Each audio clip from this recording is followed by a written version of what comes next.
मेरा ये केस 2 साल पहले से 1.5 से पौने 2 साल से चल रहा है।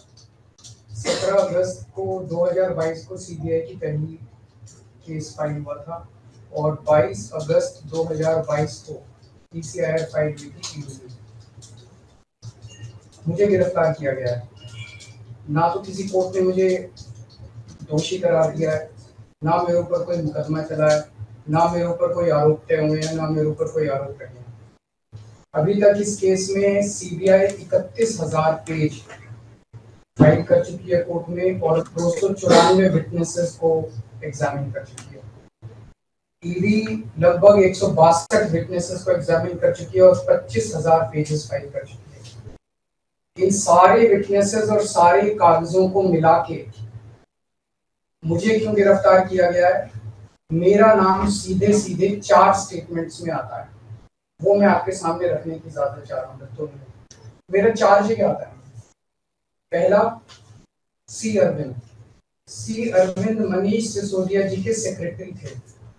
उन्होंने ये कहा है, स्टेटमेंट दिया है कि एक दिन मेरे घर में मेरी मौजूदगी में मनीष सिसोदिया जी ने उनको कुछ एक्साइज के डॉक्यूमेंट्स हैंड ओवर किए। That's it madam. उन्होंने ये नहीं कहा कि मेरी मौजूदगी में पैसे दिए, कोई ऐसा कोई आरोप नहीं है। मेरी मौजूदगी में सी अरविंद को मनीष सिसोदिया जी ने एक्साइज के कुछ डॉक्यूमेंट्स। मैडम मेरे घर पे ढेरों एमएलए आते हैं, ढेरों मंत्री आते हैं, ढेरों डिग्निटरीज आते हैं, अपने अपने सेक्रेटरी लेते हैं, वो आपस में खुसर भी करते रहते हैं, आपस में डॉक्यूमेंट्स के एक्सचेंज। मुझे क्या पता कि कौन किसको क्या दे। Is this a sufficient reason to arrest the sitting chief minister? क्या ये स्टेटमेंट एक सिटिंग चीफ मिनिस्टर को अरेस्ट करने के लिए पर्याप्त है? नंबर 1। नंबर दूसरा स्टेटमेंट, एमएसआर मगुंटा श्रीनिवास रेड्डी, ये मेंबर ऑफ पार्लियामेंट थे, जगन रेड्डी की पार्टी से। एमएसआर एक दिन 16 मार्च 2021 को 4:30 बजे मेरे दफ्तर आते हैं। उससे 10 दिन पहले उन्होंने मेरे ऑफिस में चिट्ठी ईमेल भेजी कि मैं एमपी हूँ, मुख्यमंत्री से मेरे ऑफिस वालों ने उसको 10 दिन बाद का टाइम दे दिया। वो मेरे पास मिलने के लिए आते हैं 4:30 बजे। मैं किसी वजह से जल्दी में था, आके वो मुझे कहते हैं कि मुझे दिल्ली में अपना फैमिली चैरिटेबल ट्रस्ट खोलना है, उसके लिए जमीन चाहिए। मैंने उनको कहा कि जमीन हमारे अंडर में नहीं आती, एलजी साहब के अंडर में आती है, आप मुझे चिट्ठी दे दीजिए, मैं एलजी साहब को फॉरवर्ड कर दूंगा। And that's it. सो ये हुआ। 16 सितंबर 2022 को उनके घर पे रेड होती है। उनसे पूछा जाता है कि क्या आप केजरीवाल जी से मिले? वो कहते हैं कि हाँ मैं मिला और मैं केजरीवाल जी से अपने फैमिली ट्रस्ट की जमीन मांगने गया था। ये 16 सितंबर 2022 को सेक्शन 17 का स्टेटमेंट है। ED is not happy with this statement. 5 महीने के बाद उनके बेटे को 10 फरवरी को गिरफ्तार कर लिया जाता है। उसके बावजूद भी वो अपने स्टेटमेंट पे कायम रहते हैं। उनका दोबारा गिरफ्तारी के बाद स्टेटमेंट लिया गया, वो कायम रहते हैं। 5 महीने जब उनका बेटा गिरफ्तार रहता है तो बात टूट जाता है। 16 जुलाई को बदल लेते हैं। उसके बाद वो 16 जुलाई को वो अपना स्टेटमेंट बदल लेते हैं। 18 जुलाई को उनका बेटा छूट जाता है। उसके बाद उनका कोई स्टेटमेंट नहीं होता। That's it. स्टेटमेंट पे स्टेटमेंट हो रहे थे जब तक वो अपना स्टेटमेंट मेरे खिलाफ नहीं दे रहे थे। जैसे उन्होंने मेरे खिलाफ स्टेटमेंट दिया, बेटा भी छूट गया, स्टेटमेंट होने भी बंद हो गए और 3 अक्टूबर को उनका माफीनामा भी हो गया। Mission accomplished. इसका मतलब ईडी का मिशन केवल और केवल मुझे फंसाना था। 3 सेक्शन 50 के स्टेटमेंट है। तीनों से सेक्शन 50 के स्टेटमेंट है, they are equal in the eyes of the law. तीनों बराबर है, तीनों की ग्रेविटी सेम है। तो उसमें से एक स्टेटमेंट के तवज्जो क्यों दी गई? क्या जांच की गई है जानने के लिए उसमें से एक ठीक है और बाकी 2 गलत है। जो 25,000 पेज ईडी ने फाइल किए हैं कोर्ट के अंदर, उन 25,000 में जो केजरीवाल के खिलाफ वाला स्टेटमेंट है केवल वो लगाया गया, बाकी दोनों स्टेटमेंट दबा दी गई। क्यों मैम? कोर्ट के सामने तीनों स्टेटमेंट लाए जाने चाहिए थे ताकि कोर्ट डिसाइड कर ले सच्चाई क्या है। चलिए ठीक है। एक मिनट मैम, तीसरा स्टेटमेंट है उनके बेटे का, राघव मगुंटा से 16 सितंबर को उसके घर पे जब रेड होती है उनसे स्टेटमेंट लेते हैं। He says whatever his father had said. उसके बाद 10 फरवरी को उनको अरेस्ट किया जाता है। उसके बाद उनके 5 स्टेटमेंट्स होते हैं। पांचों स्टेटमेंट्स में वो वही बोलते हैं जो पहले बोला। फिर 5 महीने तक वो जेल में रहते हैं। उसके बाद जब 16 जुलाई को उनके पिताजी स्टेटमेंट बदलते हैं तो 18 जुलाई को उनको छोड़ दिया जाता है। तो 7 स्टेटमेंट्स उनके हुए, 6 में वो मेरे खिलाफ नहीं बोलते, 7वें में जैसे ही मेरे खिलाफ स्टेटमेंट देते हैं उनका उसके बाद कोई स्टेटमेंट नहीं होता, उनको जेल कर दिया जाता है, उन्हें माफीनामा दे दिया जाता है। तो जो 6 स्टेटमेंट्स हैं ये रिकॉर्ड पे नहीं लाए जाते।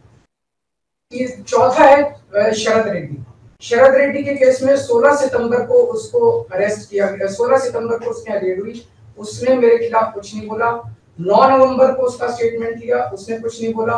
10 नवंबर को उसकी अरेस्ट हुई, उसके बाद उसके 9 स्टेटमेंट्स होते हैं मैम, 9 स्टेटमेंट्स वो मेरे खिलाफ नहीं बोलता। उसके बाद 6 महीने उसको अरेस्ट करने के बाद 25 अप्रैल को वो टूट जाता है और वो केवल इतना कहता है कि मैं विजय नायर के साथ मिलने सीएम साहब के पास गया था, सीएम साहब जल्दी में थे, सीएम साहब ने कहा कि विजय के टच में रहो, विजय अच्छा लड़का है। मैं केवल ये जानना चाहता हूं कि क्या ये 4 स्टेटमेंट्स एक सिटिंग चीफ मिनिस्टर को अरेस्ट करने के लिए मैम 2 मिनट दे दीजिए कि ये पर्याप्त है? नंबर 1।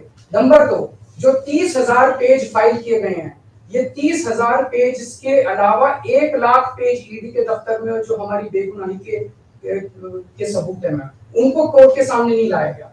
ये दूसरी बात मैं ये कहना चाहता हूँ, ये शराब घोटाले का पैसा आखिर है कहाँ? जो शराब घोटाला कहा जा रहा है मैम, ये आरोप लगाया जा रहा है कि 100 करोड़ रुपए किसी साउथ लॉबी ने शराब की हमने पॉलिसी बनाने के लिए, हाँ जी 100 करोड़ आम आदमी पार्टी। मैम ये जस्टिस संजीव खन्ना का ऑर्डर है मैम, जस्टिस संजीव खन्ना का order ma'am page 22 para 12। The assertion in the complaint filed by DOE that kickback of rupees 100 crore was actually paid by liquor group is a matter of debate. Sanjeev Khanna कह रहे हैं, इसका मतलब ये साबित नहीं हुआ, इसका मतलब ये विवादास्पद है, इसका मतलब ये संदेहास्पद है, इसका मतलब इसके लिए सबूत नहीं है। तो जो 100 करोड़ रुपए ये कह रहे हैं कि हम लोगों ने रिश्वत ली, वो रिश्वत तो संदेहास्पद है, उसके तो सबूत ही नहीं है। लेकिन असली शराब घोटाला क्या है? असली शराब घोटाला शुरू होता है ईडी की जांच के बाद। जब ईडी की जांच शुरू हो जाती है, ईडी की जांच के 2 मकसद हैं। एक स्मोक स्क्रीन क्रिएट करना पूरे देश के सामने, आम आदमी पार्टी ने चोरी की है, आम आदमी पार्टी भ्रष्टाचारी है, आम आदमी पार्टी ने शराब घोटाला किया, और उसके पीछे एक्सटॉर्शन रैकेट करना जिसके जरिए वो एक्सटॉर्शन रैकेट करना जिसके जरिए वो पैसे इकट्ठे कर रही है। मैं आपको सबूत दे रहा हूँ। शरद रेड्डी के केस में शरद रेड्डी को बेल 2 वजह से मिली। एक, शरद रेड्डी ने मेरे खिलाफ स्टेटमेंट दिया और शरद रेड्डी ने अरेस्ट होने के बाद 55 करोड़ रुपए का चंदा बीजेपी को दिया। 55 करोड़ रुपए के bonds arrest, so he bought his bail ma'am, he bought his bail. Now the money trail is clearly established. Money trail is clearly established. Ma'am, just last 1 minute. Last 1 minute. The money trail is established, ma'am. उसने अपनी bell arrest होने के बाद 55 करोड़ रुपए का चंदा BJP को दिया, बीजेपी के अकाउंट में सीधा गया। मनी ट्रेल इज एस्टैब्लिश्ड और यही पूरी जांच का मकसद था। एक तरफ आम आदमी पार्टी को क्रश करना, एक स्मोक स्क्रीन क्रिएट करना, भ्रम का पर्दा और पीछे से एक्सटॉर्शन करना। Thank you.